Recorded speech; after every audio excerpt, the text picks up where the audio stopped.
ఇవాళ రెండో రోజు డీసీసీ అధ్యక్షులతో సమావేశం కానున్నారు తెలంగాణ కాంగ్రెస్ వ్యవహారాల ఇన్ఛార్జ్ మీనాక్షి నటరాజన్.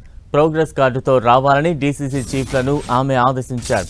పార్టీ జిల్లా అధ్యక్షులుగా నియమితులైన తర్వాత వారు చేపట్టిన కార్యక్రమాలు, రాబోయే రోజుల్లో చేపట్టబోయే ప్రోగ్రాంలు, సర్ ప్రక్రియ సాగుతున్న తీరు, పార్టీలో సమన్వయం, ప్రభుత్వ పథకాల అమలులో వీరి పాత్ర, ఇతర అంశాలపై డీసీసీ అధ్యక్షుల నుంచి వివరాలు తెలుసుకోనున్నారు.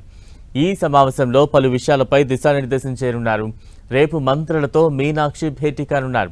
ఆయా జిల్లా ఇన్ఛార్జ్ మంత్రులతో సమావేశమై జిల్లాల్లో సర్ ప్రక్రియ సాగుతున్న తీరు, పార్టీలో విభేదాలు, సమన్వయం, బూత్ స్థాయిలో పార్టీ బలోపేతం, ప్రభుత్వ పథకాల అమలుపై చర్చించనున్నారు. మొదటి రోజు సమావేశంలో కాంగ్రెస్ నేతలకు కీలక సూచనలు చేశారు. ఎవరైనా సరే పార్టీ లైన్కు కట్టుబడి ఉండాల్సిందేనని, లేదంటే కఠిన చర్యలు ఉంటాయని మీనాక్షి నటరాజన్ హెచ్చరించారు. పార్టీకి ప్రభుత్వానికి మధ్య సమన్వయం ఉండాల్సిందేనని, గ్రామ స్థాయిలో పార్టీని బలోపేతం చేస్తూనే ప్రభుత్వ పథకాలపై ప్రజల్లో విస్తృత ప్రచారం చేయాలని స్పష్టం చేశారు.